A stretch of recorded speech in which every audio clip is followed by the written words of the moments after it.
ബാബറി മസ്ജിദിന്റെ നിന്നിരുന്ന സ്ഥലത്ത്, അത് തകർന്ന സ്ഥലത്ത്, അത് തകർക്കപ്പെട്ട സ്ഥലത്ത് രാമക്ഷേത്ര നിർമ്മാണവുമായി ബന്ധപ്പെട്ട കോടതി വിധി വന്നു. കോടതി ബാബറി മസ്ജിദ് നിർമ്മിക്കാൻ കുറച്ചകലെ 5 ഏക്കർ ഭൂമി പതിച്ചു നൽകി. അതിന്റെ രേഖകൾ പോലും ഇതുവരെ പൂർണ്ണമായിട്ടില്ല. പള്ളിയുടെ പണിയും ആരംഭിച്ചിട്ടില്ല. യഥാർത്ഥത്തിൽ ഇന്ത്യ ഗവൺമെന്റ് ചെയ്യേണ്ടിയിരുന്നത് ആ പള്ളിയുടെ നിർമ്മാണവും ക്ഷേത്രത്തിന്റെ നിർമ്മാണവും ഒരേ സമയം പൂർത്തിയാക്കുക എന്നുള്ളതാണ്. അതിന് മെനക്കെടുന്നതിന് പകരം രാമക്ഷേത്ര നിർമ്മാണം നടന്നു. ആ രാമക്ഷേത്രത്തിൽ കാവിക്കൊടി ഉയർത്തിക്കൊണ്ട് ഇന്ത്യയെ ഹിന്ദുത്വ രാഷ്ട്രമാക്കി BJPയുടെ സർക്കാർ മാറ്റിയതിന്റെ പ്രഖ്യാപനം നരേന്ദ്രമോദി നടത്തി. ഇന്ത്യയിലെ വിവിധ പട്ടണങ്ങളിൽ, കണ്ണായ സ്ഥലങ്ങളിൽ കോടിക്കണക്കിന് വരുന്ന വഖഫ് സ്വത്തുക്കളുണ്ട്. ഈ വഖഫ് സ്വത്തുക്കളൊക്കെ ഉണ്ടായത് 1947 ഈ രാജ്യത്തിന്റെ സ്വാതന്ത്ര്യലബ്ധിയുടെ ഘട്ടത്തിൽ ഒരുപാട് പ്രമാണിമാർ, സമ്പന്നന്മാർ അവരൊക്കെ പാകിസ്ഥാനിലേക്ക് ചേക്കേറുകയുണ്ടായി. അങ്ങനെ അത്തരം സ്വത്തുക്കൾക്ക് ഉടമസ്ഥാവകാശമുള്ള ആരും ഉണ്ടായില്ല നമ്മളുടെ രാജ്യത്ത്. ഈ സ്വത്തുക്കളൊക്കെ എന്ത് ചെയ്യണമെന്നുള്ളതിനെ സംബന്ധിച്ച് 2 അഭിപ്രായങ്ങൾ ഉയർന്നു വന്നു. ഒരഭിപ്രായം ഈ സ്വത്തുക്കളെല്ലാം ദേശസൽക്കരിക്കുക എന്നുള്ളതായിരുന്നു. എന്നാൽ പണ്ഡിറ്റ് ജവഹർലാൽ നെഹ്റു അതിനോട് വിയോജിച്ചു. മതനിരപേക്ഷ പാർട്ടികൾ അതിനോട് വിയോജിച്ചു. അവർ പറഞ്ഞു അത് ശരിയല്ല. ഈ സ്വത്തുക്കളെല്ലാം തന്നെ ഒരു കൂട്ടി ഇതിനെ വഖഫ് കൗൺസിൽ എന്ന് പറയുന്ന ഒരു ഭരണ സംവിധാനത്തിന്റെ കീഴിൽ കൊണ്ടുവന്ന് ഇന്ത്യയിൽ അവശേഷിക്കുന്ന മുസ്ലിം ജനവിഭാഗത്തിന്റെ ഉദ്ധാരണത്തിന് വേണ്ടി, അവരുടെ അഭിവൃദ്ധിക്ക് വേണ്ടി ഉപയോഗപ്പെടുത്തണം. ആ സമീപനമാണ് രാജ്യം സ്വീകരിച്ചത്. അങ്ങനെയാണ് ഇന്ത്യ രാജ്യത്ത് വഖഫ് കൗൺസിലും വിവിധ സംസ്ഥാനങ്ങളിൽ വഖഫ് ബോർഡുകളും ഉണ്ടായത്. സത്യത്തിൽ ആ വഖഫ് കൗൺസിലും സംസ്ഥാനങ്ങളിലെ വിവിധ വഖഫ് ബോർഡുകളും വഖഫ് സ്വത്തുക്കളുടെ പരിരക്ഷണവും രാജ്യം മതനിരപേക്ഷമാണ് എന്നുള്ളതിന്റെ പരസ്യമായിട്ടുള്ള പ്രഖ്യാപനമായിരുന്നു. ആ പ്രഖ്യാപനമാണ് വഖഫ് ഭേദഗതി നിയമത്തിലൂടെ ഇല്ലാതായിരിക്കുന്നത്. പുതിയ നിയമം അനുസരിച്ച് ഏറ്റവും ചുരുങ്ങിയത് 2 പേർ അമുസ്ലിങ്ങളായിട്ടുള്ളവർ വഖഫ് ബോർഡിൽ വേണം എന്ന് വ്യവസ്ഥ ചെയ്യുന്നു. BJPക്ക് ഒരൊറ്റ മുസ്ലിം MLA-മാരില്ല, ഒരൊറ്റ മുസ്ലിം MP-മാരില്ല. അതുകൊണ്ട് തന്നെ MP-മാരും MLA-മാരുമായിട്ടുള്ള ആളുകളെ ഒരു കാരണവശാലും അവർക്ക് നോമിനേറ്റ് ചെയ്യാൻ സാധിക്കുന്നില്ല. ഈ സാഹചര്യത്തെ മറികടക്കാൻ ഏറ്റവും ചുരുങ്ങിയത് 2 പേർ, എത്ര വരെ എന്ന് പറയുന്നില്ല, വേണമെങ്കിൽ മുസ്ലിം പണ്ഡിതന്മാർ എന്ന് പറയുന്ന കോട്ടകളും മുത്തവല്ലിയുടെ കോട്ടയും ഒഴിച്ച് ബാക്കിയെല്ലാം പുതിയ ഭേദഗതി നിയമം അനുസരിച്ച് അമുസ്ലിങ്ങൾക്കാവാം.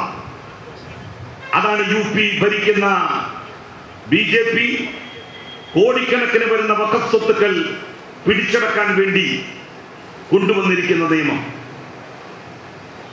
ഇക്കാലം അത്രയും വഖഫ് സ്വത്തുക്കളുടെ ആധികാരികത തീരുമാനിക്കാനുള്ള അവകാശം വഖഫ് ബോർഡിനായിരുന്നു. അത് സംബന്ധമായിട്ടുള്ള കേസുകൾ വന്നാൽ ഇന്ത്യ രാജ്യത്ത് അതിന് തീർപ്പ് കൽപ്പിക്കേണ്ടിയിരുന്നത് വഖഫ് കോടതികളാണ്, വഖഫ് ട്രിബ്യൂണലുകളാണ്. പുതിയ ഭേദഗതി നിയമം അനുസരിച്ച് വഖഫ് ട്രിബ്യൂണലുകളുടെയും വഖഫ് ബോർഡുകളുടെയും അധികാരം പൂർണ്ണമായും എടുത്തു കളഞ്ഞു. എല്ലാ അധികാരവും ജില്ലാ കളക്ടർമാർക്ക് കൈമാറി. സംസ്ഥാനം ഭരിക്കുന്ന സർക്കാരിന് ഒരു വഖഫ് സ്വത്ത് പിടിച്ചെടുക്കാൻ ഇനി നിമിഷങ്ങൾ മാത്രമേ വേണ്ടിവരികയുള്ളൂ. ഒരു തർക്കം ഒരു വഖഫ് ഭൂമിയുമായി ബന്ധപ്പെട്ട് കാലാകാലങ്ങളായി മുസ്ലിങ്ങൾ ആരാധന നടത്തിക്കൊണ്ടിരിക്കുന്ന ഒരു പള്ളിയുമായി ബന്ധപ്പെട്ട് ഉയർന്നാൽ ആ പള്ളി ആ നിമിഷം പൂട്ടാനുള്ള അധികാരം പുതിയ ഭേദഗതി അനുസരിച്ച്, നിയമ ഭേദഗതി അനുസരിച്ച് ജില്ലാ കളക്ടർമാരിൽ നിക്ഷിപ്തമാണ്. ഉത്തരേന്ത്യയിൽ പല മസ്ജിദുകളുമായി ബന്ധപ്പെട്ടും പുതിയ അവകാശ തർക്കങ്ങൾ ഉയർന്നു വന്നുകൊണ്ടിരിക്കുകയാണ്. ഈദ്ഗാഹുമായി ബന്ധപ്പെട്ട പ്രശ്നം, മഥുരയിലെ പള്ളി, UPയിലെ വിവിധ സംസ്ഥാനങ്ങളിലെ വിവിധ പ്രദേശങ്ങളിലെ ദർഗകൾ, ഇതുമായിട്ടൊക്കെ ബന്ധപ്പെട്ട് പുതിയ അവകാശവാദങ്ങൾ വന്നുകൊണ്ടിരിക്കുകയാണ്. അങ്ങനെ ഒരു വഖഫ് സ്വത്തിനുമേൽ വഖഫ് സ്വത്ത് കൈകാര്യം ചെയ്യുന്നവരും അല്ലാത്തവരും തമ്മിൽ ഒരു തർക്കമുണ്ടായാൽ ഉടനെ തന്നെ ആ ഭൂമി ജില്ലാ കളക്ടറുടെ അധീനതയിൽ വരും, അദ്ദേഹത്തിന്റെ നിയന്ത്രണത്തിൽ വരും. പുതിയ വഖഫ് നിയമം അനുസരിച്ച് അമുസ്ലിങ്ങൾക്ക് വഖഫ് ബോർഡിൽ അംഗത്വം നൽകണമെന്ന ഭേദഗതി അവതരിപ്പിച്ചപ്പോ ഇടതുപക്ഷത്തിന്റെയും കോൺഗ്രസിന്റെയും നേതാക്കന്മാർ ഒരുമിച്ചുകൊണ്ട് അതിനെ എതിർത്തുകൊണ്ട് പറഞ്ഞത്, ദേവസ്വം ബോർഡുകളിൽ ക്ഷേത്ര സംബന്ധിയായിട്ടുള്ള സ്വത്തുക്കളുടെ നിർവഹണത്തിന്റെ കാര്യത്തിൽ, അതിന്റെ നിയന്ത്രണത്തിന്റെ കാര്യത്തിൽ ദേവസ്വം ബോർഡുകൾ പ്രവർത്തിക്കുന്നു നമ്മളുടെ രാജ്യത്ത് വിവിധ സംസ്ഥാനങ്ങളിൽ. ആ ദേവസ്വം ബോർഡുകളിൽ ഹിന്ദുക്കളല്ലാത്തവർക്ക് നിങ്ങൾ പ്രാതിനിധ്യം നൽകുമോ? അതിന് സമാനമല്ലേ വഖഫ് ബോർഡിൽ മുസ്ലിങ്ങളല്ലാത്തവർക്ക് പ്രാതിനിധ്യം നൽകുന്നത് എന്ന പ്രസക്തമായ ചോദ്യം ഇടതുപക്ഷത്തുള്ളവർ, കോൺഗ്രസിലെ മതേതരവാദികളായിട്ടുള്ളവർ അന്ന് ഉയർത്തുകയുണ്ടായി. യാതൊരു തരത്തിലുള്ള ചെവിയും ആ ഭാഗത്തേക്ക് കൊടുക്കാൻ BJP സന്നദ്ധമായിരുന്നില്ല. കേരളത്തിൽ വഖഫ് സ്വത്തുക്കൾ സംരക്ഷിക്കപ്പെട്ടിട്ടുണ്ട് എല്ലാ കാലഘട്ടങ്ങളിലും. അതിന്റെ സംരക്ഷണം ഏറ്റവും ഉറപ്പുവരുത്താൻ കഴിഞ്ഞിട്ടുള്ളത് ഇടതുപക്ഷ സർക്കാരുകൾക്കാണ്. എനിക്കറിയാം, ഞാൻ വഖഫിന്റെ ചുമതല വഹിച്ചിരുന്ന മന്ത്രിയായിരുന്ന സമയത്താണ് ഒന്നാം പിണറായി സർക്കാരിന്റെ കാലത്ത് ഇക്കാലം എത്രയും നടക്കാത്ത വഖഫ് സ്വത്തുക്കളുടെ സർവേ ആരംഭിച്ചതും അതിന്റെ 90% പൂർത്തിയാക്കിയതും. എത്ര വഖഫ് സ്വത്തുക്കളുണ്ട് എന്നുള്ളതിനെ സംബന്ധിച്ച് യാതൊരു തരത്തിലുള്ള അറിവും പലർക്കും ഉണ്ടായിരുന്നില്ല. മുസ്ലിം ലീഗിന്റെ പ്രാദേശിക നേതാക്കന്മാർ, സമ്പന്നന്മാരായിട്ടുള്ള ആളുകൾ, അവരൊക്കെ തന്നെ കണ്ണായ സ്ഥലങ്ങളിലെ വഖഫ് ഭൂമികൾക്ക് തുച്ഛമായ വാടക കൊടുത്ത് അവിടങ്ങളിൽ വലിയ ബിസിനസ് സംരംഭങ്ങൾ നടത്തി വരികയായിരുന്നു. അത് മുഴുവൻ പിടിച്ചെടുത്ത് വീണ്ടും ടെൻഡർ ചെയ്യണം, അങ്ങനെ കിട്ടുന്ന പണം മുഴുവൻ ന്യൂനപക്ഷ ജനവിഭാഗത്തിന്റെ ക്ഷേമത്തിനായിട്ട് ഉപയോഗിക്കണം എന്നുള്ളതായിരുന്നു അന്ന് പറയപ്പെട്ടത്, അന്ന് വിഭാവനം ചെയ്തത്. നായനാരുടെ കാലത്ത് നിയമിതനായ നിസാർ കമ്മീഷൻ കേരളത്തിൽ അനാഥമായി പോകുന്ന വഖഫ് സ്വത്തുക്കൾ മുഴുവൻ സംരക്ഷിക്കണമെന്ന് ശക്തമായി അഭിപ്രായപ്പെട്ടു. അത് തുടർന്നാണ് വഖഫ് സ്വത്തുക്കളുടെ സർവേ നടത്താൻ വേണ്ടി ഒന്നാം പിണറായി സർക്കാർ തീരുമാനിച്ചത്. ജില്ലാ കളക്ടർമാരുടെ നേതൃത്വത്തിൽ വഖഫ് സർവേറെ വെച്ചു. വഖഫ് സ്വത്തുക്കൾ എല്ലാ ജില്ലകളിലും അതിന്റെ സർവേ പൂർത്തിയാക്കി, റെക്കോർഡാക്കി. ഇടതുപക്ഷ സർക്കാരിന് അങ്ങനെ ചെയ്യേണ്ടിയിരുന്നില്ലല്ലോ. മുസ്ലിങ്ങളുടെ കാര്യത്തിൽ ഒരു താല്പര്യവും സർക്കാരിനില്ലായിരുന്നു എങ്കിൽ എന്തിന് അത്തരമൊരു ഉദ്യമത്തിന് സർക്കാർ മുതിർന്നു? ലീഗിന്റെ നേതൃത്വത്തിൽ ചെയ്യേണ്ട കാര്യമായിരുന്നില്ലേ അത്? എന്തേ അവരത് ചെയ്തില്ല? പല ദർഗകളോടനുബന്ധിച്ചും പല വഖഫ് സ്വത്തുക്കളോടനുബന്ധിച്ചും പ്രതിക്കൂട്ടിൽ നിൽക്കുന്നത് മുസ്ലിം ലീഗിന്റെ മുതിർന്ന നേതാക്കന്മാരാണ്. ഈ കണ്ണൂർ ജില്ലയിൽ വരെ തളിപ്പറമ്പിൽ 100 കണക്കിന് ഏക്കർ സ്ഥലം വഖഫ് സ്വത്ത് വകമാറ്റി ചെലവഴിക്കുകയും വിറ്റഴിക്കുകയും ചെയ്തു എന്നുള്ള ആക്ഷേപം ഉയർത്തപ്പെടുകയുണ്ടായിട്ടുണ്ട്. പ്രതിസ്ഥാനത്ത് ലീഗുകാരാണ്. അതുകൊണ്ട് തന്നെ ഓരോ 5 വർഷം സർക്കാരുകൾ മാറി മാറി വരുമ്പോഴും മുസ്ലിം ലീഗിന് ഈ 5 വർഷത്തിൽ എന്തെങ്കിലും തരത്തിലുള്ള തീരുമാനങ്ങൾ ഇടതുപക്ഷ സർക്കാർ എടുത്താൽ തൊട്ടടുത്ത 5 വർഷം അതിനെ ദുർബലമാക്കുക എന്നുള്ള നയമാണ് അവർ സ്വീകരിച്ചു പോന്നിരുന്നത്. അതിൽ നിന്ന് ഭിന്നമായി രണ്ടാം പിണറായി സർക്കാർ അധികാരത്തിൽ വന്നപ്പോൾ അതിന് തുടർ നടപടികൾ ഉണ്ടായി. അതോടുകൂടി കോടിക്കണക്കിന് രൂപയുടെ വഖഫ് സ്വത്തുക്കൾ വഖഫ് ബോർഡിന്റേതായി മാറി. പുത്തൻപള്ളി ജാറത്തോടനുബന്ധിച്ച വലിയ കെട്ടിടങ്ങളിൽ വരെ 100 രൂപക്കും 150 രൂപക്കും വാടക കൊടുത്ത് പലരും കച്ചവടം നടത്തിയിരുന്നത് അവസാനിപ്പിച്ചു. ഞങ്ങളത് റീടെൻഡർ ചെയ്തു. ലക്ഷക്കണക്കിന് രൂപയുടെ വർധനമാണ് ആ റീടെൻഡറിൽ ഉണ്ടായത്.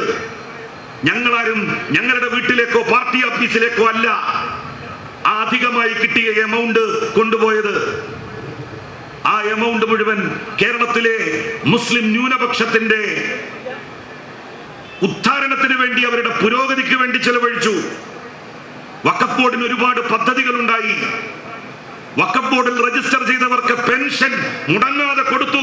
കഴിഞ്ഞ 10 വർഷം ഒരു മാസമെങ്കിലും കിട്ടാത്തതായിട്ടുണ്ടോ എന്ന് നിങ്ങൾ വഖഫ് ബോർഡിൽ രജിസ്റ്റർ ചെയ്തിട്ടുള്ള അധ്യാപകരോട്, പണ്ഡിതന്മാരോട്, മുസ്ലിയാക്കന്മാരോട് ചോദിച്ചു നോക്കൂ. പാവപ്പെട്ട മുസ്ലിയാക്കന്മാരുടെ മക്കൾക്ക് സർക്കാർ കോട്ടയിൽ MBBS അഡ്മിഷൻ കിട്ടിയാൽ അവരുടെ ഫീസ് മുഴുവൻ വഖഫ് ബോർഡ് കൊടുത്തു. എഞ്ചിനീയറിംഗിന് അഡ്മിഷൻ കിട്ടിയാൽ, NIT-കളിലോ എയിംസിലോ അഡ്മിഷൻ കിട്ടിയാൽ, IIT-കളിൽ അഡ്മിഷൻ കിട്ടിയാൽ അവിടുത്തെ ഫീസ് മുഴുവൻ കൊടുത്തത് വഖഫ് ബോർഡാണ്. അങ്ങനെ വഖഫ് ബോർഡിനെ സമ്പന്നമായിട്ടുള്ള ഒരു സംവിധാനമാക്കി 10 വർഷത്തെ ഇടതുപക്ഷ ഭരണം മാറ്റി. മുസ്ലിം ലീഗിനത് സഹിക്കാൻ കഴിയുന്നില്ല. ലീഗിനെ സംബന്ധിച്ചിടത്തോളം ലീഗിന്റെ കാൽക്കൽ വരണം ഏതൊരാളും എന്തൊരു കാര്യം തങ്ങൾക്ക് കിട്ടണമെങ്കിലും എന്ന വാശിയാണ്. അതിനുവേണ്ടിയാണ് വഖഫ് ബോർഡിനെ ലീഗ് അധീനപ്പെടുത്താൻ വേണ്ടി എക്കാലത്തും ശ്രമിച്ചിട്ടുള്ളത്. നിങ്ങൾക്ക് ഓർമ്മയില്ലേ, കോഴിക്കോട്ട് കടപ്പുറത്ത് വഖഫ് ബോർഡിലെ നിയമനം PSCക്ക് വിട്ടു എന്നും പറഞ്ഞുകൊണ്ട് ലീഗ് നടത്തിയ ഒരു മഹാജാഥയെ കുറിച്ച് ഓർമ്മയില്ലേ നിങ്ങൾക്ക്? നമ്മൾ എന്താണ് തീരുമാനിച്ചതെന്ന്? നമ്മൾ തീരുമാനിച്ചത് PSCയിലൂടെ കെൽപ്പുറ്റ യോഗ്യന്മാരായിട്ടുള്ള മുസ്ലിം ചെറുപ്പക്കാരെയും ചെറുപ്പക്കാരികളെയും വഖഫ് ബോർഡിൽ നിയമിക്കണം എന്നാണ് നമ്മൾ തീരുമാനിച്ചത്. അതിനെ നാട്ടിൽ മുഴുവൻ നടന്നുകൊണ്ട് ലീഗ് എതിർത്ത് പറഞ്ഞത് അന്യസമുദായക്കാരെ വഖഫ് ബോർഡിലെ ജീവനക്കാരാക്കി കൊണ്ടുവരാനാണ് ഈ നിയമം ഇടതുപക്ഷ സർക്കാർ കൊണ്ടുവന്നിരിക്കുന്നത്. വഖഫിന്റെ മന്ത്രി എന്നുള്ള നിലയിൽ ഒരു ദിവസം എറണാകുളത്തെ വഖഫ് ബോർഡിന്റെ ഓഫീസിൽ ചെന്നപ്പോ അവിടത്തെ എംപ്ലോയ്മെന്റ് എക്സ്ചേഞ്ചുകളിലൂടെ നിയമനം കിട്ടുന്ന ആളുകളുടെ കെൽപ്പില്ലായ്മ, അവരുടെ പ്രാപ്തിയില്ലായ്മ എനിക്ക് കൂടി ബോധ്യപ്പെട്ടതാണ്. അതിന്റെ അടിസ്ഥാനത്തിലാണ് അന്ന് നല്ല മികവുറ്റ മുസ്ലിം ചെറുപ്പക്കാരും ചെറുപ്പക്കാരികളും വഖഫ് ബോർഡിൽ ജീവനക്കാരായി വരണം. എങ്കിൽ മാത്രമേ വഖഫ് സ്വത്തുക്കളുടെ സംരക്ഷണം നമുക്ക് ഉറപ്പുവരുത്താൻ വേണ്ടി കഴിയുകയുള്ളൂ. അതല്ലെങ്കിൽ അവിടെ നിൽക്കുന്ന ആളുകൾ പാർട്ടികൾക്ക് വിധേയരായിട്ട് നിൽക്കും, ലീഗിന് വിധേയരായിട്ട് നിൽക്കും. അങ്ങനെ ലീഗിന് വിധേയരായിട്ട് നിൽക്കുന്ന ആളുകളെ കൊണ്ട് അവർക്ക് എന്തും ചെയ്യിക്കാൻ കഴിയും. എന്നാൽ PSC മുഖേന നിയമിക്കപ്പെടുന്നവനെ തൊടാൻ ഒരാൾക്കും പറ്റില്ല, ഒരു ഭരണകൂടത്തിനും കഴിയില്ല, ഒരു വഖഫ് ബോർഡിനും സാധിക്കില്ല. ആ ഒരു നിയമം കൊണ്ടുവരാൻ വേണ്ടി നമ്മൾ ശ്രമിച്ചപ്പോഴാണ് അതിനെതിരായി നിഷ്കളങ്കരായിട്ടുള്ള മുസ്ലിങ്ങളെ കോഴിക്കോട്ട് കടപ്പുറത്ത് ലീഗ് സംഘടിപ്പിച്ചത്. അവർക്ക് വഖഫ് ബോർഡിന്റെ ഉള്ളിൽ അവരെ അനുകൂലിക്കുന്നവർ വേണം. എഴുതാനും വായിക്കാനും അറിയുന്നവരെ എല്ലാവർക്കും ആവശ്യം. അവർക്ക് മയ കുയി എന്നൊക്കെ പറയുന്ന ആളുകൾ അത്തരം സ്ഥാനങ്ങളിൽ വരുന്നതാണ്. അതിനുവേണ്ടിയാണ് അവർ ശ്രമിച്ചത്. നമ്മളുടെ സർക്കാരിന്റെ സമയത്ത്, രണ്ടാം പിണറായി സർക്കാരിന്റെ അവസാന ഘട്ടത്തിൽ വഖഫ് ബോർഡ് പുനഃസംഘടിപ്പിച്ചു. മിടുക്കനായിട്ടുള്ള ഒരു ചെയർമാൻ വഖഫ് ബോർഡിനുണ്ടായി, KS ഹംസ. അദ്ദേഹം മുമ്പ് മുസ്ലിം ലീഗിന്റെ പ്രവർത്തകനായിരുന്നു.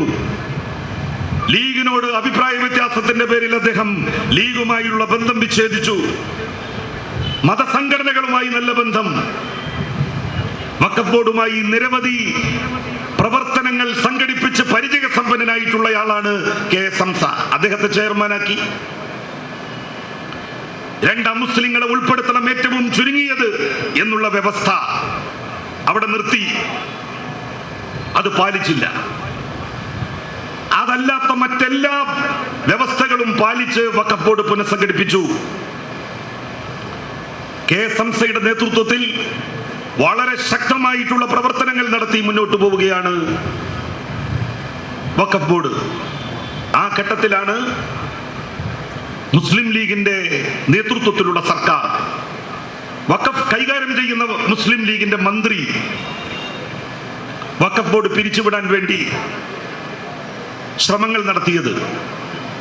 അതിനെതിരായി ഹൈക്കോടതിയിൽ അവര് അഫിഡവിറ്റ് കൊടുത്തത് കേന്ദ്രത്തിന്റെ പുതിയ വഖഫ് നിയമം അനുസരിച്ചല്ല കേരളത്തിൽ വഖഫ് ബോർഡ് ഉണ്ടാക്കിയിരിക്കുന്നത് എന്നാണ്. കാരണമായിട്ട് പറഞ്ഞത്, 2 അമുസ്ലിങ്ങളെ ഉൾപ്പെടുത്തണം എന്ന വ്യവസ്ഥ പാലിച്ചിട്ടില്ല. അതുകൊണ്ട് നിലവിലെ വഖഫ് ഭേദഗതി നിയമത്തിന് വിരുദ്ധമാണ് ഈ പുനഃസംഘടന, നിലവിലെ വഖഫ് ബോർഡ്. അതിനാൽ ആ വഖഫ് ബോർഡ് പിരിച്ചുവിടണം. ഹൈക്കോടതിയിൽ അഫിഡവിറ്റ് കൊടുത്തു. ലീഗ് അത് പറയാൻ പാടുണ്ടോ? ലീഗ് എന്താണ് പറയേണ്ടത്? ലീഗ് ഉൾപ്പെടെ ഈ നിയമത്തിനെതിരായി സുപ്രീം കോടതിയിൽ പോയിട്ടുണ്ട്. സുപ്രീം കോടതിയുടെ വിധി വരുന്നത് വരെ കാത്തു നിൽക്കാനുള്ള ക്ഷമ ലീഗിനുണ്ടായില്ല, അവർക്കുണ്ടാവില്ല. കാരണം ലീഗിന്റെ പ്രമുഖരായിട്ടുള്ള നേതാക്കന്മാരാണ് ജപ്തി ഭീഷണിയെ നേരിട്ടുകൊണ്ടിരിക്കുന്നത്. വഖഫ് സ്വത്തുക്കളുടെ ദുർവിനിയോഗത്തെ തുടർന്ന്, അത് കണ്ടുപിടിച്ചതിനെ തുടർന്ന് അവരുടെ പുരയിടം മുഴുവൻ കണ്ടുകെട്ടാൻ വഖഫ് ബോർഡിന് കോടതി അനുവാദം നൽകിയിരിക്കുന്നു. അതിലേക്ക് കോടതി കടക്കും എന്നുള്ള ഭയത്താലാണ് രണ്ട് മുസ്ലിങ്ങളെ ഇവർ ഉൾപ്പെടുത്തിയിട്ടില്ല വഖഫ് ബോർഡിൽ. അതും കൂടി ഉൾപ്പെടുത്തി ഞങ്ങൾ പുതിയ നിയമത്തിന്റെ യഥാർത്ഥ അടിസ്ഥാനത്തിൽ വഖഫ് ബോർഡ് പുനഃസംഘടിപ്പിക്കാം എന്ന് പറഞ്ഞുകൊണ്ട് കേരള ഹൈക്കോടതിയിൽ അഫിഡവിറ്റ് നൽകിയത്. അതിനെതിരായി വലിയ പ്രതിഷേധങ്ങൾ എല്ലാ ഭാഗത്തു നിന്നും ഉയർന്നു. അവസാനം അവർക്ക് പിൻവലിക്കേണ്ടി വന്നു. ഇന്നലെയോ മിനിയാന്നോ അവർ കോടതിയിൽ കൊടുത്തിരിക്കുന്നു. സുപ്രീം കോടതി എന്താണോ പറയുന്നത് അതുമായി ബന്ധപ്പെട്ട് അതിന്റെ അടിസ്ഥാനത്തിൽ മാത്രമേ ഇനി ഞങ്ങൾ അത് ചെയ്യുകയുള്ളൂ എന്ന്. അങ്ങനെയെങ്കിൽ പിന്നെ എന്തിനാണ് വഖഫ് ബോർഡ് പുനഃസംഘടിപ്പിക്കുന്നത്? നിലവിലുള്ള നിയമമനുസരിച്ച് ഒരിക്കലും വഖഫ് ബോർഡ് UDF സർക്കാരിന് പിരിച്ചുവിടാൻ കഴിയില്ല. സുപ്രീം കോടതി രണ്ട് അമുസ്ലിങ്ങളെ വെക്കണമെന്ന് പറഞ്ഞാൽ അവർക്ക് രണ്ട് അമുസ്ലിങ്ങളെ വെച്ച് വഖഫ് ബോർഡ് മുന്നോട്ട് കൊണ്ടുപോവുക എന്നുള്ളതല്ലാതെ മറ്റു വഴികളൊന്നും ലീഗിന്റെ മുന്നിലില്ല. ഞാനിത് പറഞ്ഞത് മുസ്ലിം ലീഗ് ഏത് കാര്യത്തിലാണെങ്കിലും സമൂഹത്തിലെ മുസ്ലിം സമുദായത്തിലെ സമ്പന്നന്മാരുടെ പക്ഷത്ത് നിൽക്കുകയും അവരുടെ സാമ്പത്തികമായിട്ടുള്ള ബെനഫിറ്റിന് വേണ്ടിയിട്ട് നടപടികൾ സ്വീകരിക്കുകയും ചെയ്യുന്നു. അതാണ് അവർ ഇക്കാലം അത്രയും നടത്തിക്കൊണ്ടിരിക്കുന്നത്. കഴിഞ്ഞ തെരഞ്ഞെടുപ്പിൽ ഇടതുപക്ഷത്തെ മുസ്ലിം വിരുദ്ധമെന്ന് ചിത്രീകരിക്കാൻ, ഇസ്ലാമിക വിരുദ്ധർ എന്ന് മുദ്രകുത്താൻ എന്തൊക്കെ തോന്നിവാസങ്ങളാണ് അവർ നടത്തിയത്. CPIM-ന്റെ പ്രവർത്തകന്മാരെ ഹിന്ദു പേരുള്ളവരെ മുഴുവൻ RSSകാർ എന്നവർ വിശേഷിപ്പിച്ചില്ലേ? ഇടതുപക്ഷ ഹിന്ദുത്വ എന്ന് പറയുന്ന ഒരു വാക്ക് തന്നെ ജമാഅത്തെ ഇസ്ലാമിയും മുസ്ലിം ലീഗും ഒരുമിച്ച് ഉണ്ടാക്കി പ്രചരിപ്പിച്ചില്ലേ? ഇടതുപക്ഷത്തുള്ള കമ്മ്യൂണിസ്റ്റ് പാർട്ടിയിലുള്ള മുസ്ലിങ്ങളല്ലാത്ത ആളുകൾ, മുസ്ലിങ്ങളെ അവർ മാപ്പിളാവുകൾ എന്നാണ് വിളിക്കുന്നത്. അവർ മുസ്ലിങ്ങളല്ല എന്നല്ലേ അവര് നാട്ടിൽ മുഴുവൻ പ്രചരിപ്പിച്ചുകൊണ്ടിരിക്കുന്നത്? കഴിഞ്ഞ തെരഞ്ഞെടുപ്പിൽ വ്യാപകമായി വർഗീയത മുസ്ലിം ലീഗ് പ്രചരിപ്പിച്ചു.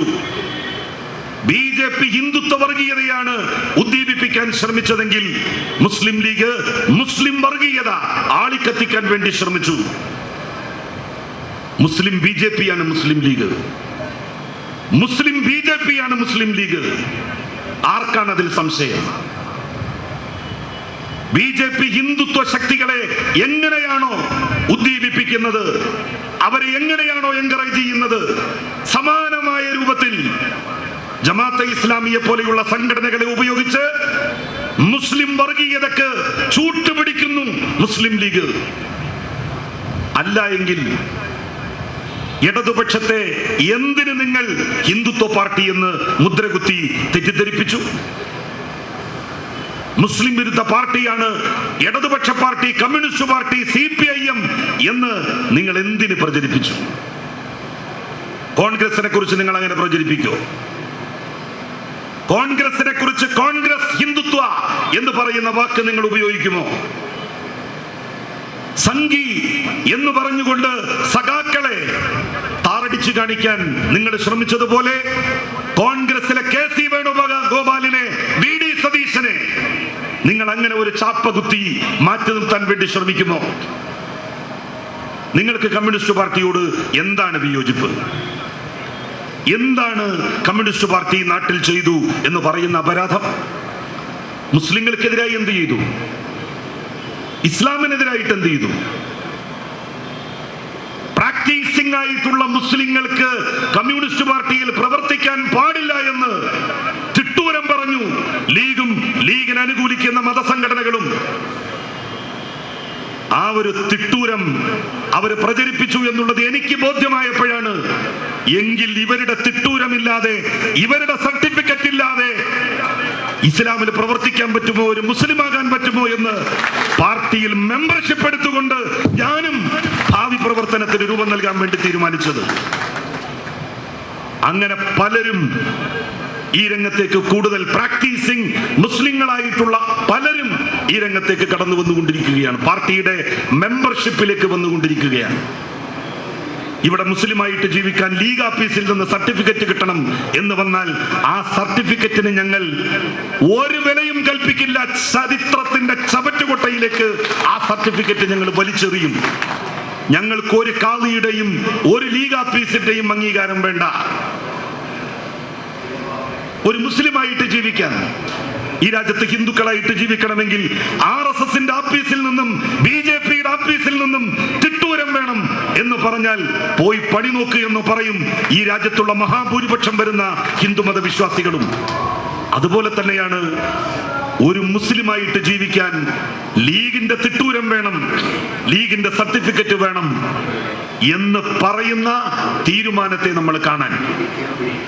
മുസ്ലിം ലീഗ് ഖാലിസ്ഥാനം അടക്കി വെക്കുന്നു. എന്തിനാണത്? അതിന്റെ പിന്നിൽ ഒരു ദുരുദ്ദേശമുണ്ട്. ആ ദുരുദ്ദേശം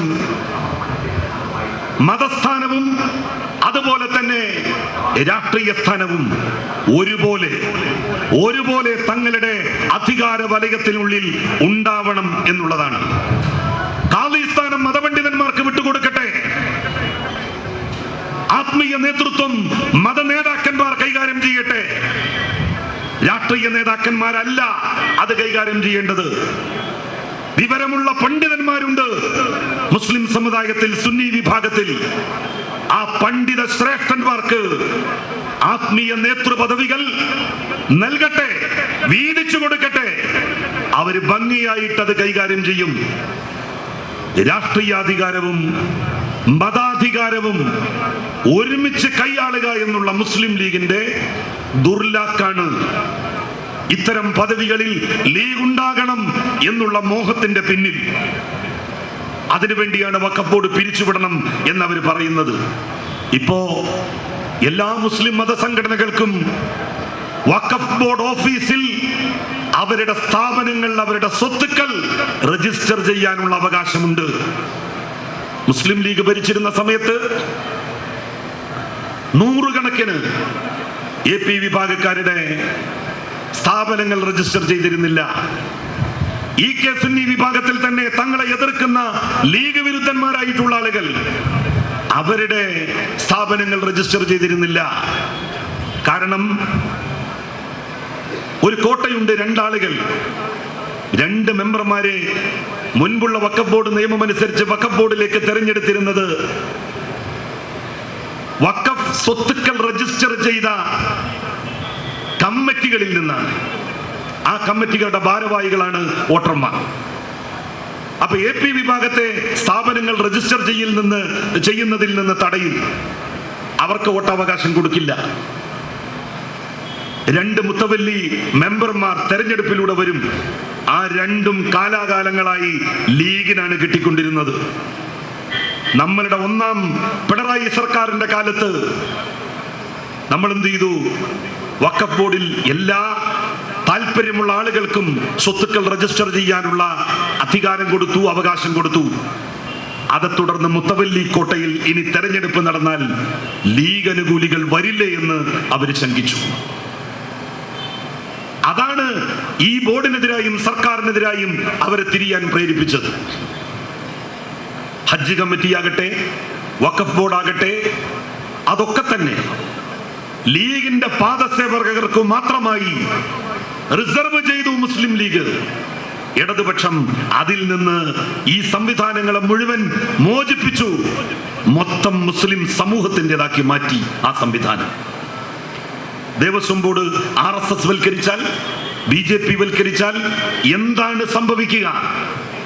അത് തന്നെയാണ് വഖഫ് ബോർഡുകളും ഹജ്ജ് കമ്മിറ്റിയും ലീഗ് വൽക്കരിച്ചാലും നടക്കുക. രണ്ടും ഒന്ന് തന്നെയാണ്. PM ശ്രീ നടപ്പിലാക്കുന്നതിനെതിരായി എന്തൊക്കെയാണ് മുസ്ലിം വീടുകളിൽ കയറി പറഞ്ഞത്? അവർ വന്നപ്പോ PM ശ്രീ നടപ്പിലാക്കും എന്നാദ്യം പറഞ്ഞു. അത് നടപ്പിലാക്കാൻ വേണ്ടിയിട്ടാണ് അവർ ശ്രമിച്ചത്. ശക്തമായ പ്രതിഷേധമുയർന്നു. അവർ നടപ്പിലാക്കുമോ എന്ന് ഇനി നമുക്ക് കണ്ടറിയേണ്ടതുണ്ട്. പിണറായി വിജയൻ മുഖ്യമന്ത്രിയായിരുന്ന സമയത്ത് കേന്ദ്ര സർക്കാർ 1.25 ലക്ഷം രൂപ തരും, നമ്മൾ 2.25 ലക്ഷം രൂപയും കൊടുക്കും. അങ്ങനെ 4 ലക്ഷം രൂപക്ക് വീട് കൊടുത്തിരുന്നു. കേന്ദ്ര സർക്കാർ ഒരു ഘട്ടമെത്തിയപ്പോ പറഞ്ഞു, ഞങ്ങൾ 1.25 ലക്ഷം രൂപ തരുമ്പോ അങ്ങനെ നിർമ്മിക്കപ്പെടുന്ന വീടിന്റെ മുമ്പിൽ ഒരു എംബ്ലം വെക്കണം, കേന്ദ്ര സർക്കാരിന്റെ എംബ്ലം. പിണറായി വിജയൻ പറഞ്ഞു, അത് പറ്റില്ല, ഞങ്ങൾ 4 ലക്ഷം രൂപ കൊടുത്ത് വീട് വെക്കുമ്പോ കേരള സർക്കാരിന്റെ എംബ്ലമോ ആരുടെയെങ്കിലും ഫോട്ടോയോ വെക്കണമെന്ന് ഞങ്ങൾ നിർബന്ധിച്ചിട്ടില്ല, ഞങ്ങൾ ചെയ്തിട്ടില്ല. കാരണം ആ വീട് അവൻ്റെതാണ്, ആ വീട്ടിൽ താമസിക്കുന്നവൻ്റെതാണ്. നമ്മളുടെ പെൺകുട്ടികൾക്ക് ഒരു വിവാഹകാര്യം വരുമ്പോ കേന്ദ്ര സർക്കാരിന്റെ എംബ്ലം നമ്മളുടെ വീടിന്റെ മുമ്പിൽ ഉണ്ടെങ്കിൽ സർക്കാരിന്റെ ആനുകൂല്യം പറ്റിയവരാണിവർ, സ്വന്തമായി ഒരു വീട് പോലും ഇവർക്കില്ല എന്ന് നാട്ടുകാർ കരുതില്ലേ? ആളുകൾ അങ്ങനെ വിശ്വസിക്കില്ലേ? നമ്മളുടെ ആൺകുട്ടികൾക്ക് നമ്മളൊരു വിവാഹം അന്വേഷിക്കുന്നു, ആ പെൺകുട്ടിയുടെ വീട്ടുകാർ നമ്മളുടെ വീട്ടിലേക്ക് വരുമ്പോ കേന്ദ്ര സർക്കാരിന്റെ ഈ എംബ്ലം കണ്ടാൽ എന്താണ് അവർ മനസ്സിലാക്കുക? മുസ്ലിം ലീഗിന്റെ മന്ത്രി KM ഷാജി പറഞ്ഞത്, ഒരു എംബ്ലം വെക്കുന്നത് കൊണ്ട് എന്താ? VD സതീശൻ പറഞ്ഞത്, ഞങ്ങൾ എംബ്ലം വെക്കും, എംബ്ലം വെക്കണമെന്നുള്ളത് അതിന്റെ വ്യവസ്ഥയാണ്. എടോ, പിണറായി വിജയൻ എന്ന് പറയുന്ന ഒരു മുഖ്യമന്ത്രി ഉണ്ടായിരുന്നു ഇവിടെ. 10 കൊല്ലം കേരളത്തിന്റെ മുഖ്യമന്ത്രി കസേരയിൽ ഇരുന്ന മനുഷ്യൻ. ആ മനുഷ്യൻ 1.25 ലക്ഷം കൊണ്ട് കേന്ദ്രത്തോട് പോകാൻ പറഞ്ഞു. നിങ്ങളുടെ പണം ഞങ്ങൾക്ക് വേണ്ട, നിങ്ങൾ 1.25 ലക്ഷം രൂപയും ഞങ്ങൾ 2.25 ലക്ഷം രൂപയും നൽകിയിട്ടൊരു വീട് വെച്ചാൽ ആ വീടിന്റെ മുമ്പിൽ കേന്ദ്ര സർക്കാരിന്റെ എംബ്ലം. മുസ്ലിം ലീഗുകാർക്ക് തോല് പൊളിച്ച് മറ്റെന്തെങ്കിലും കൊടുത്തുകൂടെ? അവനവന്റെ തോല് പൊളിച്ച് സാധാരണ കൊട്ടയും മുറവും ഒക്കെ ഉണ്ടാക്കാൻ വേണ്ടിയിട്ട് കൊടുക്കുന്ന ഒരു പതിവുണ്ടത്രേ പണ്ട് കാലത്ത്. നാണവും മാനവും ഇല്ലാത്തവരെ കുറിച്ച് അങ്ങനെയാണ് പറയാറ്. ഇവിടെ മുസ്ലിം ലീഗിന്റെ ഖദീസാത്തിയും പാത്തുമ്മാത്തിയും ആമിനാത്തിയും വെക്കണ പെരക്ക് നരേന്ദ്രമോദിയുടെ എംബ്ലം വെച്ചിട്ട് നമ്മളത് വാങ്ങും. അഭിമാനബോധമുള്ള ആർക്കെങ്കിലും അത് വാങ്ങാൻ കഴിയും? നിങ്ങൾ എഴുതി വെച്ചോളൂ, കേരള സർക്കാർ ഈ എംബ്ലം വെക്കണമെന്നുള്ള വ്യവസ്ഥയിൽ നൽകുന്ന വീട് വാങ്ങാൻ ഈ നാട്ടിൽ ആത്മാഭിമാനമുള്ള ഒരു മനുഷ്യനെയും കിട്ടില്ല. ആ പൂതി നിങ്ങൾക്ക് വേണ്ട. ഈ നാട്ടിലെ നല്ലവരായിട്ടുള്ള മതനിരപേക്ഷവാദികളായിട്ടുള്ള ഹൈന്ദവ സമുദായക്കാരുടെ വീട്ടിന്റെ മുമ്പിൽ ആത്മാഭിമാനമുള്ള മുസ്ലിങ്ങളുടെയും ക്രൈസ്തവരുടെയും വീട്ടിന്റെ മുന്നിൽ ഒരു മതത്തിലും വിശ്വസിക്കാത്ത, മതനിരപേക്ഷതയിൽ വിശ്വസിക്കുന്ന മനുഷ്യരുടെ വീട്ടിന്റെ മുന്നിൽ കേന്ദ്ര സർക്കാരിന്റെ എംബ്ലമാകുന്ന ചാപ്പ കുത്തി വീടുണ്ടാക്കി കൊടുക്കാം എന്നാണ് നിങ്ങളുടെ വിശ്വാസമെങ്കിൽ RSSകാർ ഒരു പക്ഷേ അത് സമ്മതിച്ചേക്കും, BJPക്കാർ ഒരു പക്ഷേ അത് സമ്മതിച്ചേക്കും. ആത്മാഭിമാനമുള്ള ഒരു മനുഷ്യനും ഒരു മലയാളിയും അത് സമ്മതിക്കില്ല. എത്ര ആളെ കിട്ടും നമുക്ക് നോക്കാം. RSSനെ വിമർശിക്കാൻ, BJPയെ വിമർശിക്കാൻ ഇവർക്ക് എന്താ ഇത്ര പേടി? വന്ദേമാതരം മുഴുവൻ പാടിയില്ലേ UDF സർക്കാർ അധികാരത്തിൽ വരുന്ന ദിവസം മന്ത്രിമാരുടെ സത്യപ്രതിജ്ഞാ ചടങ്ങിൽ? അപ്പൊ മുഖ്യമന്ത്രി പറഞ്ഞു, ഞങ്ങൾ അറിഞ്ഞിട്ടില്ല. രാഹുൽ ഗാന്ധി ഉൾപ്പെടെ മുസ്ലിം ലീഗിന്റെ നേതാക്കന്മാരടക്കം എല്ലാ UDFന്റെ ഘടകകക്ഷി നേതാക്കളും സ്റ്റേജിൽ കയറിയിരുന്നല്ലോ. ആദ്യം അതില്ലായിരുന്നു, പിന്നീട് എല്ലാവരെയും നമ്മൾ കണ്ടു സ്റ്റേജിൽ. അപ്പൊ നിങ്ങൾക്ക് നിയമം ലംഘിക്കാൻ അറിയാം. ആ നിയമം ലംഘിക്കാൻ അറിയുന്ന നിങ്ങൾ വന്ദേമാതരം മുഴുവൻ പാടാൻ എന്തിന് സമ്മതിച്ചു? എന്തിന് സമ്മതിച്ചു? മുഴുവൻ പാടിയില്ല. 2 സ്റ്റാൻസ മാത്രമേ പാടേണ്ടതുള്ളൂ എന്ന് കോൺഗ്രസ് തീരുമാനിച്ചതല്ലേ? കോൺസ്റ്റിറ്റ്യൂട്ട് അസംബ്ലി അഭിപ്രായപ്പെട്ടതല്ലേ. എന്നിട്ട് എന്തിനാണ് ആളുകളെ കൊണ്ട് മുഴുവൻ വന്ദേ മാതരം പാടിക്കുന്നത്? നമ്മൾ എത്ര കാലമായി ഈ രാജ്യത്ത് സ്വാതന്ത്ര്യ ദിനം ആഘോഷിക്കുന്നു? എത്ര കൊല്ലമായി? വാജ്പേയി പ്രധാനമന്ത്രിയായിരുന്ന കാലത്ത് നമ്മൾ സ്വാതന്ത്ര്യ ദിനം ആഘോഷിച്ചിട്ടില്ലേ? അന്ന് ആരെങ്കിലും നമ്മളോട് പറഞ്ഞിരുന്നു വന്ദേ മാതരം ചൊല്ലണമെന്ന്? ഇങ്ങനെ ഒരു വിവാദം ഉണ്ടായിരുന്നോ? വന്ദേ മാതരം പാടിയില്ലെങ്കിൽ ശിക്ഷ അനുഭവിക്കേണ്ടി വരും. ആരാ പറയുന്നത്? കേരളത്തിന്റെ മുഖ്യമന്ത്രി. ഏത് നിയമം അടിസ്ഥാനത്തിലാണ് നിങ്ങൾ അങ്ങനെ പറഞ്ഞത്? കേന്ദ്രം ഒരു നിയമം പാസാക്കിയിട്ടുണ്ട്. അതിൽ പറഞ്ഞത് വന്ദേ മാതരത്തെ അപമാനിക്കരുത്, അപമാനിച്ചാൽ കേസെടുക്കാം എന്നാണ്. ഒരാള് അവനവന്റെ വിശ്വാസത്തിന് വിരുദ്ധമാണ് ഇത് എന്നുള്ള നിലയിൽ പാടാതെ നിന്നാൽ അവനെ ശിക്ഷിക്കാനോ അവനെതിരായി കേസെടുക്കാനോ ലോകത്തൊരു കോടതിക്കും ഒരു നിയമത്തിനും കഴിയില്ല. എന്നിരിക്കെ ആളുകളെ പേടിപ്പിച്ച് വന്ദേ മാതരം പാടിക്കുക. കേരളത്തിന്റെ മുഖ്യമന്ത്രി പറഞ്ഞില്ലേ, അതിൽ 2 സ്റ്റാൻസ, ആദ്യത്തെ 2 പാരഗ്രാഫ് അത് പാടാം, 8 വരി. അത് കഴിഞ്ഞുള്ള ഭാഗം അത് ബഹുദൈവാരാധനയുമായി ബന്ധപ്പെട്ടതും ദേവീ കീർത്തനവുമാണ്. അത് ഏകദൈവ വിശ്വാസികളായിട്ടുള്ള ആളുകളെ സംബന്ധിച്ചിടത്തോളം പാടാൻ ബുദ്ധിമുട്ടുണ്ട്. അത് മനസ്സിലാക്കിക്കൊണ്ടല്ലേ ആദ്യത്തെ 2 സ്റ്റാൻസ മതി എന്ന് തീരുമാനിച്ചത്?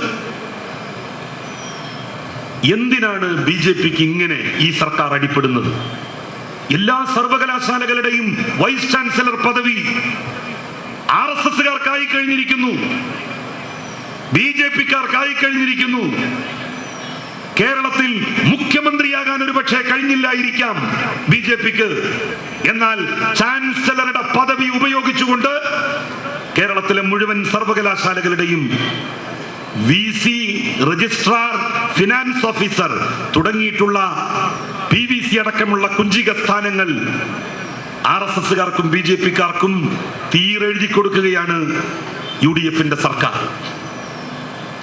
കണ്ണൂരിലെ സർവകലാശാലയുടെ VC ഐഷി ഘോഷിനോട് ഇങ്ങോട്ട് കടക്കണ്ട എന്നാണ് പറഞ്ഞത്. ക്യാമ്പസിലേക്ക് കടന്നു പോകരുത്. കാലിക്കറ്റ് യൂണിവേഴ്സിറ്റിയിൽ അവരെ കടക്കാൻ അനുവദിച്ചില്ല.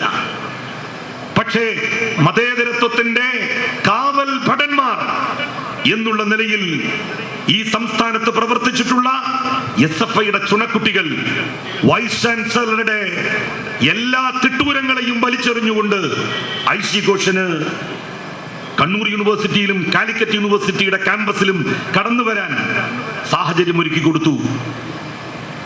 ലീഗ് ഒരക്ഷരം പറയുന്നുണ്ടോ? നമ്മൾ ഇത് കണ്ടിട്ടാണ് കഴിഞ്ഞ പിണറായി സർക്കാരിന്റെ ഭരണകാലത്ത് ചാൻസലർ പദവിയിൽ നിന്ന് ഗവർണർമാരെ മാറ്റണം എന്ന് തീരുമാനിച്ചത്. അങ്ങനെ ഒരു ബില്ല് കൊണ്ടുവന്നു നമ്മൾ. കാരണം BJPയുടെ ഗവർണർമാരെയും കൊണ്ടുപോയാൽ നമ്മളുടെ സർവകലാശാലകൾ മുഴുവൻ കാവ്യവൽക്കരിക്കപ്പെടും. RSSകാരും BJPക്കാരും ചാൻസലർ വൈസ് ചാൻസലർമാരായിട്ട് വരും. അത് തടയണമെങ്കിൽ ചാൻസലർ പദവിയിൽ നിന്ന് ഗവർണറെ മാറ്റണം. ആ ബില്ല് പാസാക്കി നമ്മളുടെ നിയമസഭ. അന്ന് എന്താണ് ഈ UDFകാർ പറഞ്ഞത് എന്നറിയോ? അന്ന് എന്താണ് ഈ കോൺഗ്രസുകാരും ലീഗുകാരും ആ നിയമത്തെ നോക്കി പരിഹസിച്ചത് എന്നറിയോ? കമ്മ്യൂണിസ്റ്റുകാരെ കൊണ്ടുവരാൻ വേണ്ടിയിട്ടാണ് ഇവരിതൊക്കെ ചെയ്യുന്നത്. എടോ, കമ്മ്യൂണിസ്റ്റുകാരെ കൊണ്ടുവന്നു എന്ന് കരുതുക. ഡോക്ടർ KN പണിക്കർ കമ്മ്യൂണിസ്റ്റുകാരനാണ്. അയാളെ വൈസ് ചാൻസലറായി കൊണ്ടുവന്നാൽ എന്ത് അപകടമാണോ ഈ രാജ്യത്ത് സംഭവിക്കുക? അയാൾ വൈസ് ചാൻസലർ ആയിരുന്നില്ലേ സംസ്കൃത സർവകലാശാലയുടെ? എന്ത് സംഭവിച്ചു?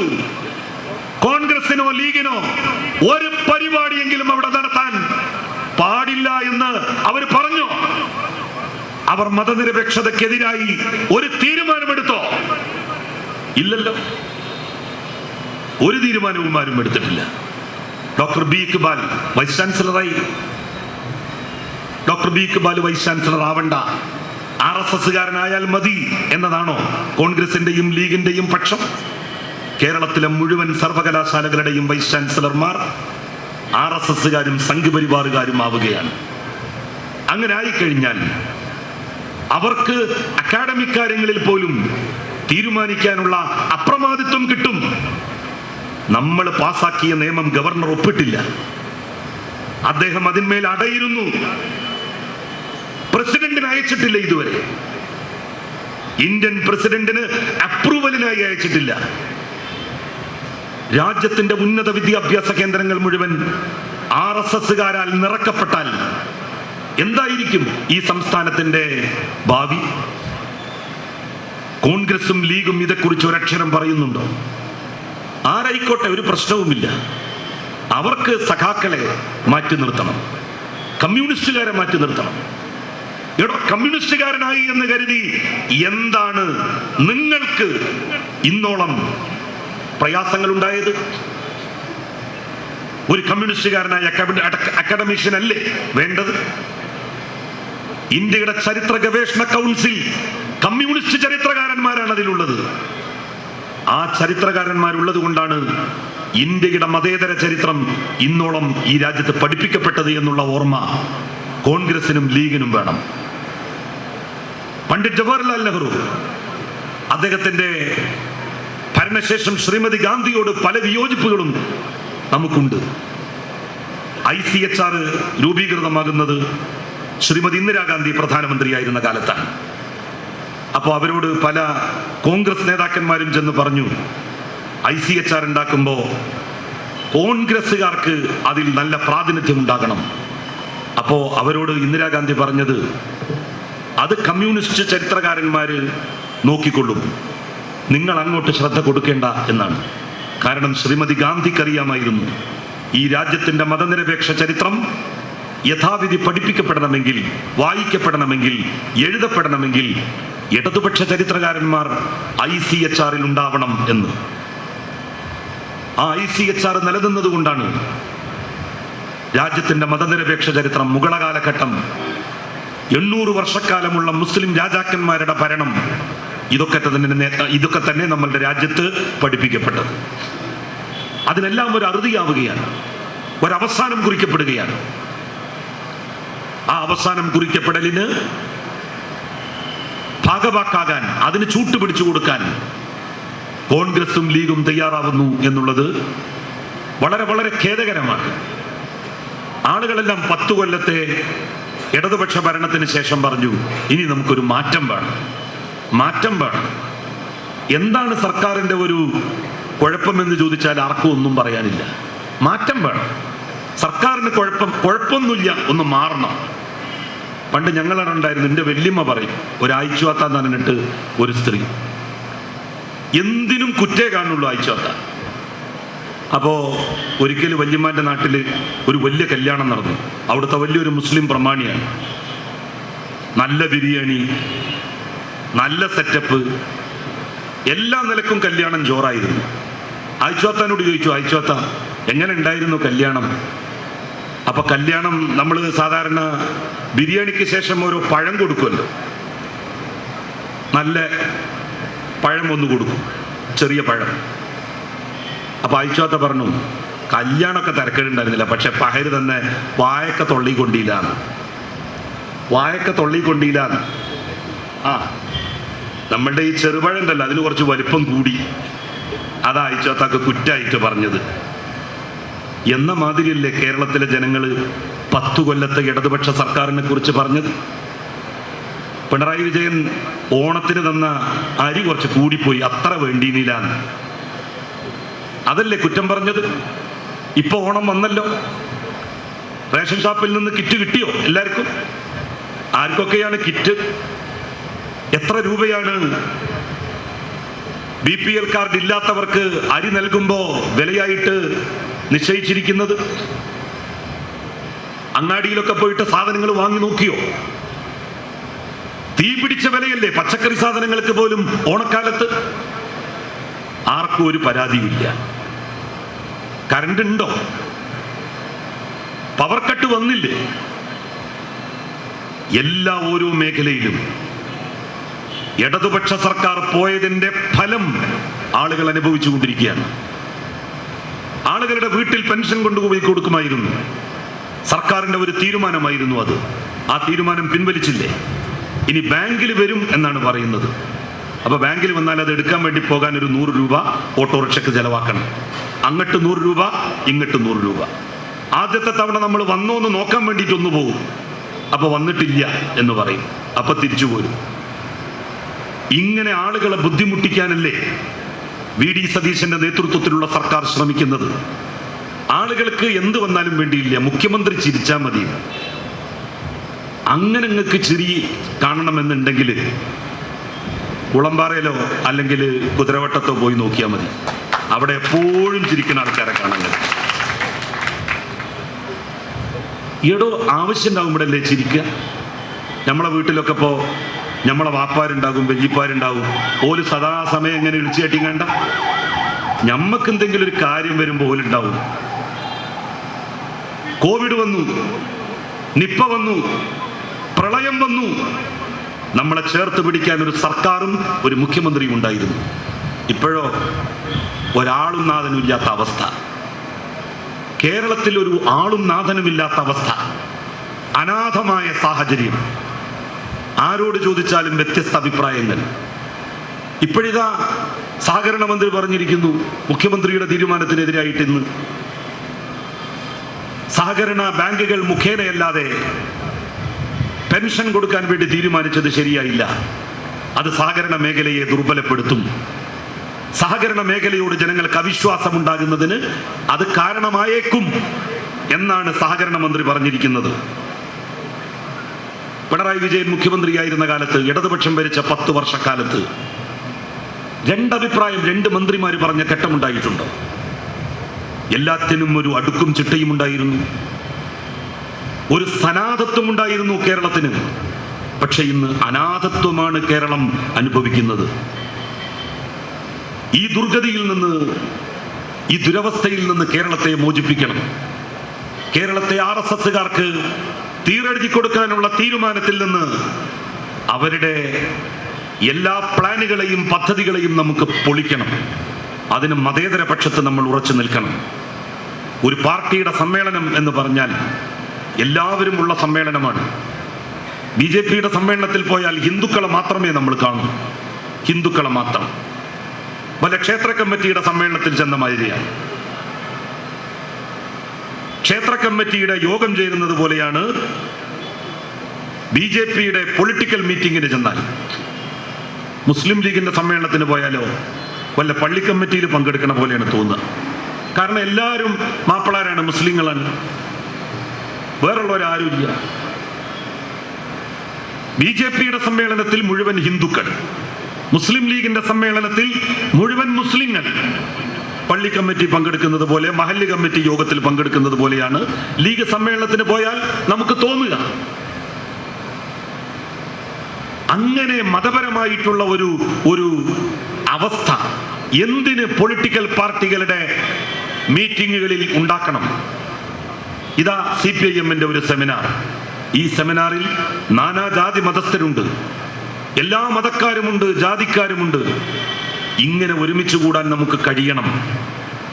അല്ലാതെ BJPയുടെ മീറ്റിങ്ങിന് ചെല്ലുമ്പോൾ ഹിന്ദുക്കളെ കാണുന്നത് പോലെ, ഹിന്ദുക്കളെ മാത്രം കാണുന്നത് പോലെ, ലീഗിന്റെ സമ്മേളനത്തിന് ചെല്ലുമ്പോൾ മുസ്ലിങ്ങളെ മാത്രം കാണുന്നത് പോലെ, ഏതെങ്കിലും ഒരു പ്രത്യേക മതക്കാരെയോ ജാതിക്കാരെയോ മാത്രമായി കാണുന്ന ഒരിടം ആകാൻ പാടില്ല ഒരു രാഷ്ട്രീയ പാർട്ടിയുടെ സമ്മേളന വേദി. ഒരു രാഷ്ട്രീയ പാർട്ടിയുടെ മീറ്റിംഗിൽ അത് കേൾക്കുന്നവരിൽ, വേദിയിൽ എല്ലാം തന്നെ ആ ഒരു വൈജാത്യം ഉണ്ടാകണം. അപ്പൊ ലീഗുകാർ പറയും, ഞങ്ങളുടെ പാർട്ടിയിൽ ഉണ്ടല്ലോ, UC രാമനുണ്ട്. എടോ, SC/ST വിഭാഗത്തിന് റിസർവേഷൻ എന്ന് പറയുന്ന ഒന്ന് ഉണ്ടായിരുന്നില്ല എങ്കിൽ ഇവരെ നിങ്ങൾ കൂട്ടുമോ?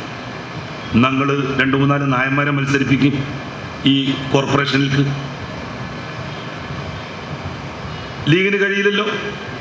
നിങ്ങൾ പോലെ കയ്യും കാലും പോയി പിടിച്ചിട്ട് പറയും നിങ്ങൾ മത്സരിക്കണം, നിങ്ങൾ മത്സരിച്ചില്ലെങ്കിൽ ആകെ കുഴപ്പാവും, ഞങ്ങൾക്ക് സീറ്റ് ഉണ്ടാവില്ല. അപ്പൊ ഏതെങ്കിലും ഒരു പ്രത്യേക മതവിഭാഗക്കാർ മാത്രം ഒത്തുകൂടുന്ന സംഗമസ്ഥാനം ആവരുത് ഒരു രാഷ്ട്രീയ പാർട്ടിയുടെ സമ്മേളനവും. അതാണ് എനിക്ക് നിങ്ങളോട് അഭ്യർത്ഥിക്കാനുള്ളത്. CPIMൽ ചേർന്നാൽ, കമ്മ്യൂണിസ്റ്റ് പാർട്ടിയുമായി സഹകരിച്ചാൽ എല്ലാ ജാതി മതസ്ഥരും നമുക്ക് കൂട്ടായിട്ടുണ്ടാകും, നമ്മളെ സഹായിക്കാനുണ്ടാകും. നമുക്കൊരാവശ്യം വരുമ്പോൾ അവരാണ് ഓടിക്കൂടുക. ഒരു മുസ്ലിമിന്റെ പ്രശ്നം പറയുന്നതിനേക്കാൾ, ഒരു ക്രിസ്ത്യാനിയുടെ പ്രശ്നം പറയുന്നതിനേക്കാൾ ഇതര മതസ്ഥരായിട്ടുള്ളവർ നമ്മളുടെ പ്രശ്നങ്ങൾ ജനാധിപത്യ സംവിധാനത്തിൽ പറയുമ്പോൾ അതിന് കിട്ടുന്ന ഒരു ഊക്കുണ്ട്. അതാണ് ജോൺ ബ്രിട്ടാസിന്റെ രാജ്യസഭാ പ്രസംഗങ്ങളിൽ നമ്മൾ കേൾക്കുന്നത്. ഇവിടെ ജോൺ ബ്രിട്ടാസ് രാജ്യസഭയിൽ പ്രസംഗിച്ചതുപോലെ മുസ്ലിം ലീഗിന്റെ ഒരു MP നരേന്ദ്രമോദിക്കോ അമിത് ഷാക്കോ എതിരെ കൈ ചൂണ്ടി സംസാരിച്ചു എന്ന് എപ്പോഴെങ്കിലും നമുക്ക് കേൾക്കാൻ വേണ്ടി കഴിഞ്ഞിട്ടുണ്ടോ? ഇപ്പൊ അബ്ദുസമദ് സമദാനി നല്ല പ്രസംഗകനാണല്ലോ. അദ്ദേഹം ഇന്ത്യയുടെ പാർലമെന്റ് പിടിച്ചു കുലുക്കുന്ന പ്രസംഗങ്ങൾ നടത്താൻ അദ്ദേഹത്തിന് കഴിയില്ല. ഇന്നുവരെ ഇവിടെ ജോൺ ബ്രിട്ടാസ് പറയുന്നതിന്റെ 1000 കാതമകലെ എത്താൻ സമദാനിയുടെ വാക്കുകൾക്ക് കഴിയുന്നുണ്ടോ? മിസ്റ്റർ മോദിജി എന്നൊരു വാക്ക് സെട്ടു സാഹിബും ഗുലാം മഹമ്മൂദ് ബനാത്തുവാല സാഹിബും ഒക്കെ ഇന്ത്യയുടെ പാർലമെന്റിൽ അന്നത്തെ പ്രധാനമന്ത്രിമാരായിരുന്ന ഇന്ദിരാഗാന്ധിയുടെ മൂക്കിന് നേരെ വിരൽ ചൂണ്ടിക്കൊണ്ട് സംസാരിച്ചത് ആവേശത്തോടു കൂടിയാണ് പഴയ മുസ്ലിം ലീഗുകാരൻ എന്നുള്ള നിലയിൽ എനിക്ക് ഓർക്കാൻ വേണ്ടി കഴിയുക. അതുപോലെ ഓർമ്മിക്കാൻ സമദാനിയുടെ ഒരു വാക്ക്, ഒരു പ്രസംഗം. സാധാരണ നമ്മളുടെ നാട്ടിലൊക്കെ പറയുമല്ലോ, എണ്ണയും പുരട്ടി വാഴയെ കേറിയ പോലെയുള്ള പ്രസംഗമാണ് സമദാനി സാഹിബ് ഇന്ത്യയുടെ പാർലമെന്റിൽ നടത്തിക്കൊണ്ടിരിക്കുന്നത്. എണ്ണയും പുരട്ടി വാഴയെ കേറിയ പോലെയുള്ള പ്രസംഗം. ആർക്കും ഒരു പ്രശ്നവുമില്ല. നല്ല പാട്ടിങ്ങനെ പാടും. തന്നെ പാർലമെന്റ് പാട്ട് പാടാനുള്ളതല്ല, കവിതൊക്കെ പറയാം. പക്ഷെ മോദിയുടെ മൂക്കിന് നേരെ വിരൽ ചൂണ്ടി സംസാരിക്കേണ്ടതെടുത്ത് സംസാരിക്കാൻ, താൻ പ്രതിനിധാനം ചെയ്യുന്ന ജനവിഭാഗത്തിന്റെ പ്രശ്നങ്ങൾ അവതരിപ്പിക്കാൻ കഴിയുന്നുണ്ടോ ലീഗിന്റെ പാർലമെന്റ് മെമ്പർമാർക്ക്? അതാണ് ജോൺ ബ്രിട്ടാസിനോട് ഇത്ര ദേഷ്യം ലീഗുകാർക്ക്. നമ്മളുടെ MP-മാരിൽ ഇപ്പോ ഏറ്റവും ദേഷ്യം ആരോടാണ്? ജോൺ ബ്രിട്ടാസിനോടാണ്. ബ്രിട്ടാസിനെ ട്രോളലാണ് ലീഗ് സൈബർ വിങ്ങിന്റെ പണി. കാരണം ബ്രിട്ടാസ് ഇങ്ങനെ സംസാരിച്ച നാട്ടുകാർ ചോദിക്കൂലേ, സമദാൻ എന്താ ചെയ്യണം അവിടെയെന്ന്, ബഷീർ എന്താ ചെയ്യണം അവിടെയെന്ന് ചോദിക്കൂലേ? ഇവരെ നാവെന്താ ഇറങ്ങിപ്പോയോന്ന് അന്വേഷിക്കൂല ലീഗുകാര്. ഇങ്ങനെയൊക്കെ സംസാരിക്കാൻ സാധിക്കുമെന്ന് ജോൺ ബ്രിട്ടാസിനെ പോലെയുള്ള ആളുകൾ കേരളത്തിൽ നിന്ന് പോയി തെളിയിക്കുകയാണ്. ആ സമയത്ത് ലീഗിന്റെ MP-മാര് സുഖനിദ്രയിൽ ആണ്ട് കിടക്കുകയാണ്. ഒരു വാചകം പോലും ഇന്ത്യയുടെ പ്രധാനമന്ത്രിയെ വിമർശിച്ചുകൊണ്ടോ ഇന്ത്യയുടെ ആഭ്യന്തരമന്ത്രിയെ വിമർശിച്ചുകൊണ്ടോ നടത്താൻ കഴിയുന്നില്ല. പേടിയാണ്. എപ്പോഴാണ് ED വീട്ടിലേക്ക് വരുന്നത് എന്ന് ഭയപ്പെട്ട് നിൽക്കുകയാണ് ലീഗിന്റെ നേതാക്കന്മാർ. ലീഗിന്റെ നേതാക്കന്മാർക്കെതിരായിട്ടുള്ള ED കേസുകളൊക്കെ അന്വേഷിക്കാതെ കിടക്കുകയാണ്. ED പോകുന്നില്ല, അവരുമായിട്ടൊരു അഡ്ജസ്റ്റ്മെന്റ്. ED പറയുകയാണ് ഇവരോട്, നിങ്ങൾ പാർലമെന്റിൽ ഞങ്ങൾക്കെതിരായി ഉറഞ്ഞു തുള്ളിയാൽ നിങ്ങളുടെ കോമ്പൗണ്ടുകളിൽ, നിങ്ങളുടെ വീടുകളിൽ ED ഉദ്യോഗസ്ഥന്മാരും ഉറഞ്ഞു തുള്ളും, സൂക്ഷിച്ചോളണം.